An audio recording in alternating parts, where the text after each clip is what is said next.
Assalamualaikum warahmatullahi wabarakatuh. Bismillahirrahmanirrahim. Alhamdulillahirabbil alamin. Assalatu wassalamu ala asyrafil anbiya wal imamil mursalin sayyidina wa maulana Muhammadin wa ala alihi wa ashabihi ajmain amma ba'du. Yang kami cintai anak-anakku sekalian, para pemirsa yang budiman.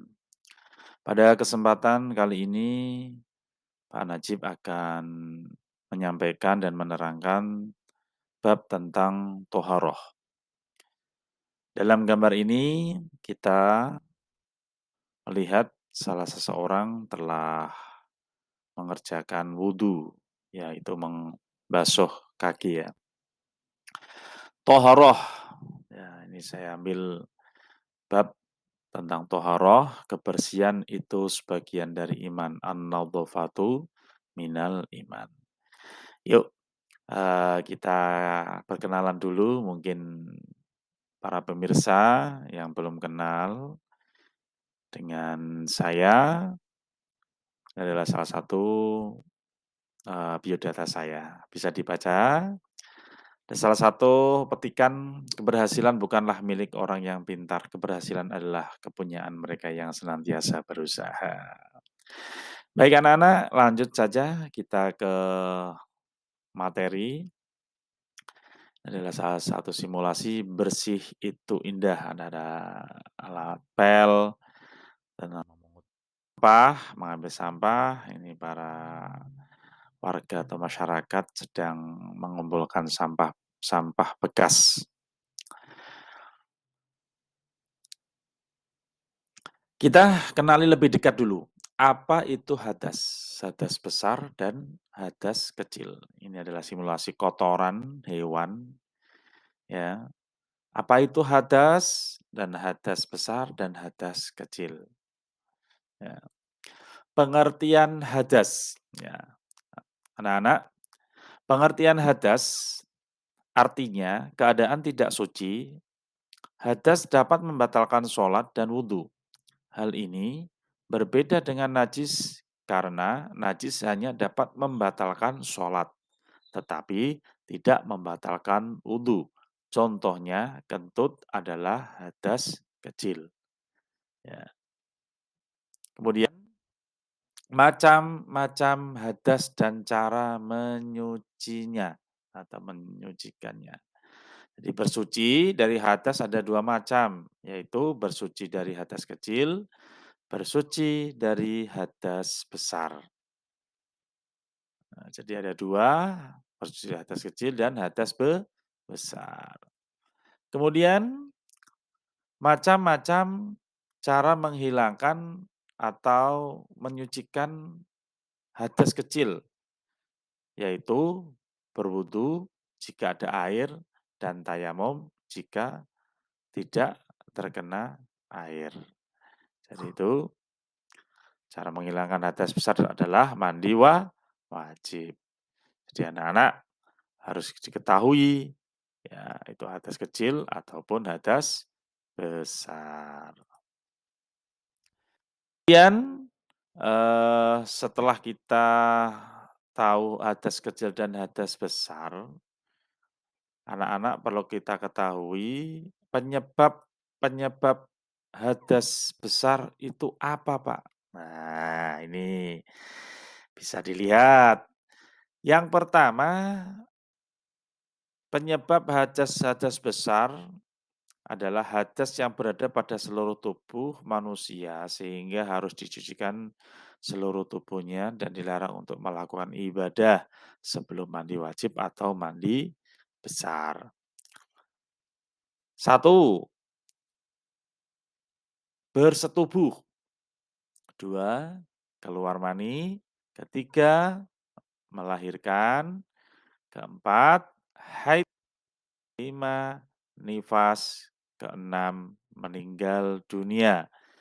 Ini adalah penyebab-penyebab di mana kita mandi besar atau mandi wajib. Saya ulangi lagi, penyebab hadas besar, satu, bersetubuh, keluar mani, melahirkan, haid, nifas, dan meninggal dunia. Selanjutnya, Ini, pengertian najis. Ya tadi dengan hadas sudah, kita pengertian najis. Najis menurut bahasa Arab, najis bermakna artinya al-qadroh, yang artinya adalah kotoran. Al-qadroh adalah kotoran. Najis merupakan kotoran yang melekat pada suatu benda, pakaian, atau tempat yang menjadi penghalang untuk melakukan ibadah kepada Allah Subhanahu wa taala. Jadi, najis itu adalah kotoran. Macam-macam najis dan cara mensucikannya. Anak-anak harus kita ketahui ada beberapa macam najis. Yang pertama adalah najis mukhafafah.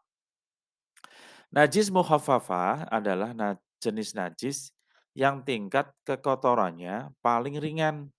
Bentuknya ialah air kencing dari anak laki-laki atau anak perempuan yang masih menyusui kepada ibunya dan belum berusia 2 tahun. Najis mukhafafah dari anak laki-laki dibersihkan menggunakan percikan air mutlak pada bagian tubuh yang terkena najis. Sedangkan najis mukhafafah yang berasal dari anak perempuan harus dicuci dengan air mutlak. Ya, jadi beda air kencingnya anak laki-laki dan perempuan. Apalagi anak perempuan harus dicuci dengan air mutlak. Kalau anak laki-laki cukup percikan air mutlak pada bagian tubuh yang terkena najis. Selanjutnya, najis mutawasitoh ini adalah nomor 2. Najis mutawasitoh adalah jenis najis yang tingkat kekotorannya tergolong sedang. Beberapa bentuk najis mutawasitoh ialah tinja dari manusia dan hewan adalah kotoran, ya, kotoran manusia dan hewan. Jenis lainnya ialah nanah, darah, dan bangkai. Cara membersihkannya dengan mengguyurnya dengan air sampai bersih, menggosoknya dengan tanah atau benda lain. Atau dengan cara yang lainnya, contohnya segala sesuatu yang keluar dari lubang depan dan lubang belakang manusia atau hewan, kecuali air mani manusia, muntahan, darah, bangkai. Kecuali bangkai manusia, belalang, dan ikan, dan minuman keras yang cair. Jadi, najis mutawasit ini adalah tingkat tengah-tengah, ya, mutawasitoh, yaitu, saya ulangi lagi, harus dibersihkan dengan mengguyurnya sampai bersih. Kalau perlu, pakai sabun ya, biar bersih. Kemudian yang ketiga, jenis najis mutawasitoh hukmiyah. Nah, jadi najis mutawasitoh itu dibagi menjadi 2, najis mutawasitoh hukmiyah dan ainiyah. Ini yang pertama. Najis hukmiyah adalah najis yang tidak bisa dilihat rupanya, tidak berbau, dan tidak ada rasa. Contoh najis hukmiyah adalah air kencing bayi yang telah mengering, sehingga tidak meninggalkan bekas apapun, baik dari segi rupa yang tidak terlihat oleh mata dan tidak berbau. Kemudian yang kedua adalah najis mutawasitoh ainiyah. Najis ainiyah adalah najis yang masih ada wujudnya. Ya, masih ada wujudnya. Najis ini dapat terlihat rupanya, dapat tercium baunya, serta dapat dirasakan rasanya. Contoh, najis ainiyah adalah air kencing yang masih terlihat dengan jelas wujud dan baunya. Kemudian, tadi ada pembagian najis, najis mukhafafah, najis mutawasitoh, hukmiyah, dan ainiyah. Kemudian adalah najis mughaladhah. Najis mughaladhah adalah najis yang cara membersihkannya dengan mencucinya sebanyak 7 kali dan di antaranya 1 kali menggunakan air yang bercampur tanah. Contohnya najis mughaladhah ini adalah air liur anjing dan babi. Jadi anak-anak jangan sampai mendekat dengan anjing dan babi, kena najis mughaladhah loh, awas. Selanjutnya, benda-benda yang termasuk najis itu di antaranya adalah bangkai binatang selain ikan, belalang, dan mayat manusia. Dijelaskan dalam Quran surat Al-Maidah dan Quran surat Al-Isra ayat 70 dan Quran surat Al-Maidah ayat 3. 2, darah. Di dalam Al-Quran diterangkan yang artinya diharamkan bagimu memakan bangkai, darah dan daging babi. Quran surat Al-Maidah ayat 3. Nomor 3 adalah nanah. Segala macam nanah itu najis, baik yang kental maupun yang cair. Karena nanah itu merupakan darah yang sudah busuk. 4, segala benda yang keluar dari 2 jalan, tempat buang air kecil dan tempat buang air besar, semua itu najis kecuali sperma atau mani. Jadi sperma atau mani itu tidak najis, namun suci. Kelima adalah anjing dan babi.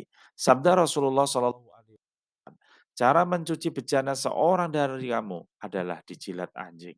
Apabila dijilat anjing, hendaklah dibasuh 7 kali dan salah satunya dicampur dengan tanah. Hadis riwayat Muslim.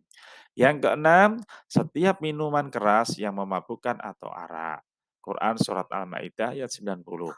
7, bagian badan binatang yang diambil dari tubuhnya selagi masih hidup. Quran Surat An-Nahl ayat 80. Demikian anak-anak, materi kali ini tentang toharoh, yaitu najis dan hadas. Saya cukupkan sekian. Assalamualaikum warahmatullahi wabarakatuh.